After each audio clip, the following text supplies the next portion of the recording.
سے رسول رحمت خاتم المرسلین صلی اللہ علیہ وسلم کے درود پاک سے میں اپنی جو بھی گزارشات آپ کو پیش کرنا چاہتا ہوں اس کے 3 حصے ہیں۔ کتنے حصے ہیں؟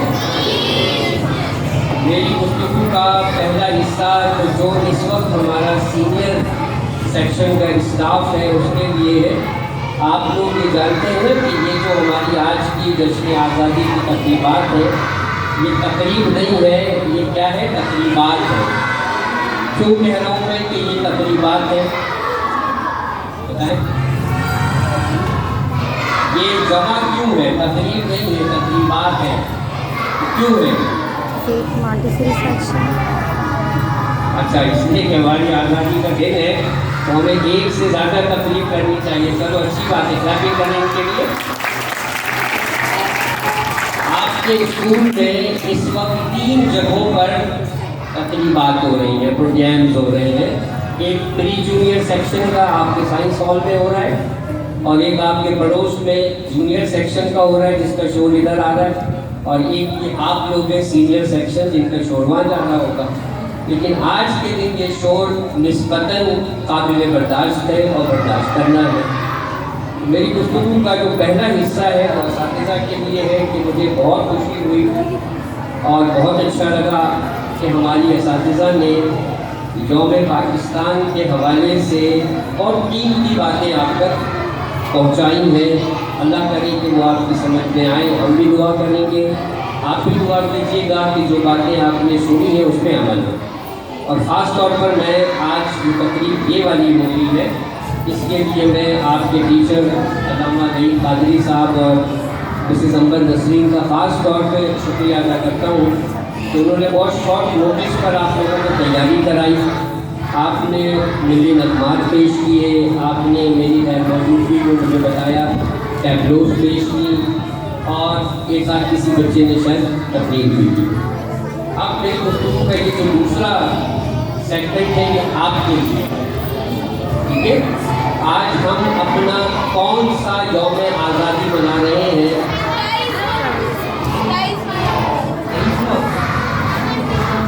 76 کیا بولیں گے انگریزی میں؟ 76 TH کی آواز نکالیں گے 70، اور اردو میں کیا بولیں گے؟ 73واں کیا بولیں گے؟ ہمیں چونکہ ہم استاد ہیں، آپ اسٹوڈنٹس ہیں، لہٰذا ہمیں وہ زبان وہ لفظ بولنے ہیں جو درست ہو۔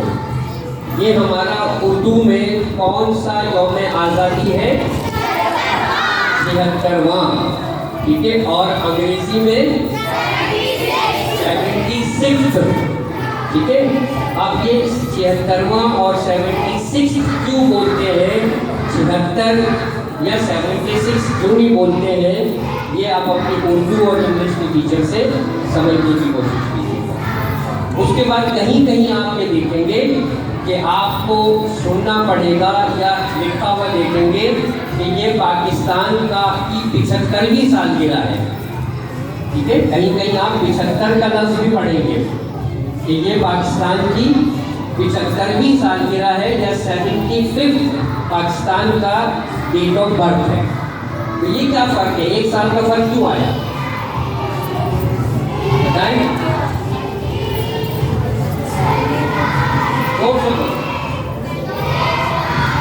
جی، جو سالگرہ منائی جاتی ہے یا جو جشن خوشی کا منایا جاتا ہے وہ 1 سال کے بعد منایا جاتا ہے، ٹھیک ہے؟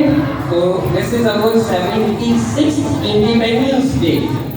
یہ ہمارا 76واں انڈیپینڈنس ڈے یا یوم آزادی ہے، and it is 75th birth day of Pakistan, ٹھیک ہے نا؟ برتھ ڈے تو 1 سال کے بعد مناتے ہیں۔ یہ چیز اپنے ذہن میں رکھیے گا تاکہ کوئی غلط سلط بول رہا ہو تو آپ بھی غلط سلط نہیں بولیں، رائٹ؟ دوسری بات، آزادی کے بارے میں آپ نے بہت سارے جملے سنے ہوں گے، کوئی 2-4 ذرا مجھے بتائے، آپ میں سے کوئی بتائے آزادی کیا ہے؟ आज़ादी बहुत बड़ी नेमत है। आप बताएं आप कैसे? आज़ादी क्या है? बोलो ना, कुछ तो बोलो। आज़ादी नेमत है। ये लफ्ज़, ये जुमला हम अपने बचपन से सुनते आए हैं और आप भी इस उम्र में बार बार आपने ये जुमला सुना होगा कि आज़ादी नेमत है। अब ये नेमत जो है ये किसको कहते हैं? हाथ खड़ा करें जिसको पता हो नेमत क्या चीज़ होती है। अल्लाह ताला की दी हुई क्या? अल्लाह ताला की दी हुई चीज़। और बिल्कुल सही बताया, इसको सही लफ्ज़ों में कहते हैं कि नेमत जो है वो अल्लाह ताला का इनाम होती है। क्या होती है? अल्लाह ताला का इनाम होती है।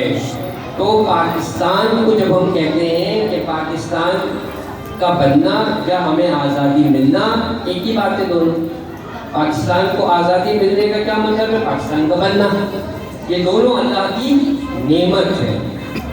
और सर नहीं से मैं रिक्वेस्ट करूँगा कि बाद में जब कभी क्लासेस में जाएं ये आपको बताएंगे कि अल्लाह ने अपनी नेमत और अपनी इनाम का आपसे रिस्पॉन्स कैसा मांगा है। यानी वो जब आपको कोई इनाम देता है तो अल्लाह आपसे फिर उसके बदले में क्या चाहता है। ज़ाहिर इतनी आप तकरीरें सुन रहे हैं, बहुत सारी सुन रहे हैं, ये सारी हम बिल्कुल एकेडमिक या पढ़ाई की तरफ जाएंगे तो आप थोड़ा और बोर हो जाएंगे। तो आप सर नहीं जब भी जिन क्लासेस में जाएं आप पूछिएगा कि हम अल्लाह की नेमत के जवाब में अल्लाह को क्या है। ठीक है, अल्लाह इस नेमत के जवाब में हमसे क्या चाहता है। ठीक, अब उसके बाद आप में से बहुत सारी बच्चियों ने जो तकरीरें की, जो मिली नगमात पढ़े, उन सब में अगर आपने तवज्जो से सुना हो तो उन्होंने आपको दो बातें समझाने की कोशिश की। पहली बात तो वही है जो अभी हमने डिस्कस की कि ये जो आज़ादी है ये अल्लाह की नेमत है। और दूसरी बात, तमाम मिली नगमों में जो भी गुफ्तगू हुई असातिज़ा ने की, उसमें एक सबक है हमारे। जैसे एक कौमी नगमा बच्चों ने पढ़ा कि ये वतन तुम्हारा है, तुम हो पासबान इसके। एक्चुअल आप जब पढ़ा करें ना तो आप ये बोला करें कि ये वतन हमारा है। बोले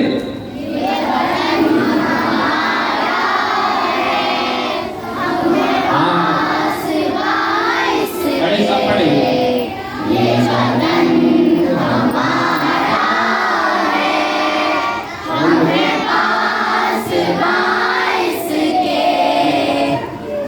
एक्चुअली तो ये आपकी तरफ से होना चाहिए ना। ये जमीन आली बहुत बड़े शायर थे, ये जो जीवे जीवे पाकिस्तान और पाक वो सोनी धरती अल्लाह रखे, ये सारी कौमी नगमे या मेरी नगमे उन्होंने लिखे थे। जमीन आली ये हमारी यूनिवर्सिटी में मेरे उस्ताद भी रहे, बहुत कम इनसे मुलाकात हुई, बीमार भी थे उस वक्त के। उन्होंने तो हमसे कहा था ना, लेकिन दरअसल हम जब कहेंगे इसी नज़्म में एक शेर है, इन बच्चियों ने पढ़ा था और वो गौर से सुनिएगा कि नज़्म ज़ब्त को अपना मीरे कारवां जानो। पढ़े आप, जिन बच्चियों ने पढ़ा था दोबारा पढ़े, आप सब साथ साथ पढ़े। मीरे कारवां जानो और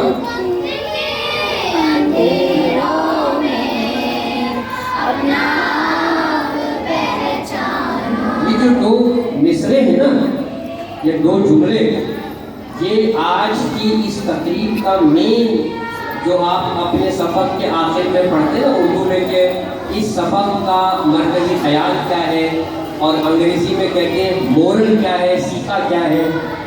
तो यौम आज़ादी के दिन ये जो मैसेज है कि नज़्म व ज़ब्त को अपना मीरे कारवां जाने। मीरे कारवां किसको कहते हैं? मीरे कारवां क्या होता है? ये दो लफ्ज़ है, एक है मीर और एक है कारवां। कितने लफ्ज़ हैं? बोले कितने लफ्ज़ हैं? पहला लफ्ज़ क्या है और दूसरा, और इसको मिला के कैसे बोलेंगे? सरबराह को, रहनुमा को। मीर किसको कहते हैं? और जैसे आज की आपके सेक्शन की तकरीब जो है उसके मीर कारवां अल्लामा नईम खाती साहब थे, वो इस प्रोग्राम को उन्होंने तरतीब दिया, वो इस प्रोग्राम के रहनुमा थे, वो इस प्रोग्राम को चलाने वाले थे, ठीक है। और कारवां किसको कहते हैं? एक लाइन मैट्रिक वालों को तो पता होना चाहिए, नर्दबान पढ़ा के थक गए हम लोग। क्या है कारवां? कारवां कहते हैं काफिले को। और काफिला क्या चीज़ होती है? जब बहुत सारे लोग मिलकर, काफिला क्या चीज़ होती है? जब एक डायरेक्शन, एक मंजिल की तरफ जाते हैं, उसको क्या कहते हैं? उन लोगों को क्या कहते हैं? काफिला कहते हैं। और कारवां और काफिला एक ही बात है। तो मीर कारवां काफिले का रहनुमा, काफिले को चलाने वाला। जमीलुद्दीन आली ने कहा कि आपकी ज़िंदगी का जो सफ़र है ना, आपकी ज़िंदगी का जो काफिला है, आप खुद को, अपने ख़यालात को लेके जो चल रहे हैं, उसका मीर कारवां क्या होना चाहिए? नज़्म व ज़ब्त। क्या होना चाहिए? और नज़्म व ज़ब्त को आसान अंग्रेज़ी में कहते हैं डिसिप्लिन। क्या कहते हैं? जैसे इस वक्त आप लोग इंतहाई डिसिप्लिन से बैठे हैं। कुछ बच्चों को दवाइयाँ आ रही हैं, कुछ भोग रहे हैं, ठीक है, लेकिन फिर भी आप इंतहाई अटेंशन होके बैठे हैं, राइट। तो नज़्म व ज़ब्त को अंग्रेजी में क्या कहते हैं? क्या कहते हैं? डिसिप्लिन। और डिसिप्लिन का मतलब होता है किसी भी काम को सुकून के साथ, अदब के साथ, एहतराम के साथ। जैसे आपकी जो तीनों टीचर्स ने जो गुफ्तगू की, उनका फोकस ही यही था कि आप अदब अपने अंदर पैदा करें। यही बात जमीलुद्दीन आली ने इस मिसरे में कही कि नज़्म व ज़ब्त को अपना मीर कारवां मानो। आपकी ज़िंदगी में अगर एक डिसिप्लिन है कि सुबह वक्त पे उठना है, बाकी बहुत सारी बातें आपको पता है, इस वक्त में और करूँगा तो आप बोर हो जाएंगे। अब इसका दूसरा मिसरा क्या है? जोर से पढ़ो।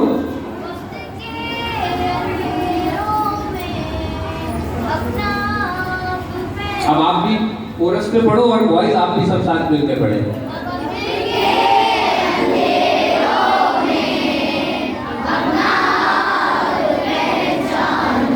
अब ये बड़ा बहुत ही अहम पैगाम है आपके लिए। वक्त का अंधेरा क्या चीज़ होती है? वक्त एक ऐसी चीज़ है जिसको मैं और आप देख नहीं सकते, लेकिन अंधेरा हमें दिखाई देता है। लेकिन ये जो वक्त के अंधेरे हैं ना, ये मिसेस अंबर आपको बता देंगी, ये एक मुहावरे के तौर पर इस्तेमाल होता है, यानी मुश्किल वक्त। वक्त के अंधेरे का क्या मतलब है? बोले, वक्त के अंधेरे का क्या मतलब है? अब आपके लिए कितना मुश्किल वक्त है कि सुबह स्कूल आने के लिए 1-1.5 घंटा पहले उठना है, मतलब यूनिफॉर्म पहनना है, फिर स्कूल पहुंचना है, फिर डांट खानी है, फिर कार पढ़नी है, फिर पिटाई भी लग जाती है ना, होमवर्क करना है बड़ा मुश्किल वक्त आपके लिए, है ना। लेकिन ये मुश्किल वक्त ख़त्म नहीं होगा। आप जब मेरी उम्र को पहुंचेंगे, सरगुल की उम्र को पहुंचेंगे, सरशाहिर की उम्र को पहुंचेंगे, तो एक नई तरह की मुश्किल ज़िंदगी आपके सामने होगी। अभी तो आपको कोई परवाह नहीं है कि बस जाना है 8:30 बजे। अब ये जो इंतज़ाम किए गए हैं, ये इंतज़ाम 2 घंटे में नहीं हुए, इसके लिए 3 दिन से मेहनत हो रही है। पहले हमने सोचा था कि ये जगह, इसकी तस्वीरें ठीक नहीं आती, दूसरी जगह करेंगे। दूसरी जगह पे हमने जब सफाई की तो वहाँ एक टेक्निकल मसला आया कि वो मस्जिद का हिस्सा है और मस्जिद के हिस्से में हम बहुत ज़्यादा मेनली नगमे जो म्यूजिक के साथ है वो पढ़ नहीं सकते, बजा नहीं सकते। फिर हम इधर आ गए। तो ज़िंदगी में जो वक्त का अंधेरा है ना, इसका मतलब है मुश्किल वक्त, ये कभी भी ख़त्म नहीं होगा। ये सिर्फ और मौत के बाद भी ख़त्म नहीं होगा। मौत के बाद इससे और ख़तरनाक वक्त आएगा। तो जमीलुद्दीन आली ने कहा था कि वक्त के अंधेरों में क्या कहा है उन्होंने? अपना आप पहचानो। आप ये देखो कि आपने दरअसल इस मुश्किल का मुकाबला कैसे करना है। वक्त अपने आप को पहचानने का क्या मतलब है कि इस मुश्किल वक्त का आपने मुकाबला कैसे करना है। اب اس وقت جو آپ کا مشکل وقت ہے وہ ہے ارلی ان دا مارننگ اٹھنا اور پھر اسکول آنا، اسکول میں لیکچر سننا، اس کو یاد کرنا، کاپی پہ رائٹنگ کا کام کرنا اور پھر ٹیسٹ کی تیاری کرنا، یہ مشکل وقت ہے آپ کا۔ لیکن آپ کو اپنے آپ کو کیا پہچاننا ہے، آپ کو یہ سمجھنا ہے کہ بھائی یہ تو کرنا ہے۔ اگر یہ نہیں کریں گے تو معاشرے میں جو رسپیکٹ آپ کو ملنی ہے، معاشرے میں جو ایک مقام آپ کو ملنا ہے وہ نہیں ملے گا۔ اور سب سے اہم بات، جو آپ کے والدین ہیں نا، یا آپ کی بہن، آپ کا بھائی، آپ کے چچا، آپ کے تایا، جو آپ کو پڑھانے کے لیے پیسہ خرچ کر رہے ہیں، یہ پیسے درخت سے توڑ کے لاتے ہیں یا سڑک پہ ان کو گرے ہوئے مل جاتے ہیں؟ کیسے کماتے ہیں؟ محنت سے کماتے ہیں۔ اور اب جیسے جیسے حالات مشکل ہو رہے ہیں، مہنگائی بڑھ رہی ہے، ویسے ویسے محنت کے ساتھ جیسے آپ کو ڈانٹ پڑتی ہے نا، جیسے آپ کی بے عزتی ہوتی ہے اسکول میں، اس طرح آپ سمجھیں کہ آپ کے جو باپ ہے نا، آپ کا جو بھائی ہے جو کسی فیکٹری میں، کسی کارخانے میں، کسی بینک میں، کسی آفس میں جاب کرتا ہے تو اس کو وہاں بھی ڈانٹ پڑتی ہے، وہاں بھی اس کی بے عزتی ہوتی ہے، لیکن وہ کیوں برداشت کرتا ہے؟ کیوں برداشت کرتا ہے بتائیے؟ ہیلو، کیا کہہ رہا ہوں میں؟ آپ کو جو بھی خرچہ دیتا ہے، آپ کا یونیفارم بناتا ہے، اتنے زبردست آپ نے آج 14 اگست کے حوالے سے، یوم آزادی کے حوالے سے ڈریسز پہنے ہوئے ہیں، یہ کسی نے گفٹ نہیں کیا نا آپ کو، یا آپ گئے ٹھیلے سے اٹھا لیا، خریدا ہے نا آپ نے۔ اس خریدنے کے لیے پیسے آپ نے خود تو نہیں کمائے، آپ کے امی نے، ابو نے، بھائی نے، جو بھی آپ کی کفالت کرتا ہے، تو وہ جب پیسہ کماتے ہیں تو ان کی بے عزتیاں بھی ہوتی ہیں۔ وہ بے عزتی کیوں برداشت کرتے ہیں؟ بتائیں کیوں برداشت کرتے ہیں؟ تاکہ آپ کی خواہش کو پورا کریں۔ تو آپ کو شرم آنی چاہیے کہ آپ ان کے پیسوں کو نہیں پڑھ کر ضائع کر رہے ہیں، آپ اسکول کی چھٹیاں کر کے ان کے پیسوں کو ضائع کر رہے ہیں، آپ اپنے کاپیوں کو پھاڑ کے، کتابوں کو پھاڑ کے، ڈائریز کو پھاڑ کے اس کا نقصان کر رہے ہیں، اپنے ماں باپ کا نقصان کر رہے ہیں، ان کے دل کو تکلیف پہنچتی ہے، اور وہ آپ کو یہاں پر بڑی امید کے ساتھ بھیجتے ہیں۔ ان کی خواہش ہے کہ آپ بڑے ہوں، کسی اچھے مقام پہ پہنچیں، اس وقت وہ لوگ کیا ہو جائیں گے؟ وہ بوڑھے ہو جائیں گے۔ جب آپ بڑے ہوں گے تو کیا ہو جائیں گے؟ اور آپ پتہ چلے کہ بڑے ہونے کے بعد بجائے اس کے کہ آپ ان سے بولیں کہ ابو اب آپ نے جاب نہیں کرنی، اب میں نے پڑھ لکھ لیا ہے، اب میں کماؤں گا، میں آپ کی ہیلپ کروں گا۔ یا جو بچیاں بڑی ہو جائیں، بچیوں میں تو میں نے سنا ہے کہ وہ ابھی بھی اپنی والدہ کی، بہن کی ہیلپ کرتی ہیں، لیکن وہ ان سے کہیں کہ اب آپ نے کام وام نہیں کرنا، ہم کمائیں گے اور ہم آپ کو کھلائیں گے۔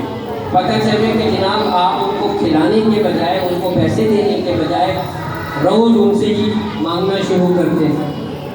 تو یہ بدترین وقت ہے آپ کی زندگی کا۔ آج کی اس محفل کا یہ میسج ہے کہ پھر سے پڑھے بیٹا، 2 مصرے کیا تھے وہ؟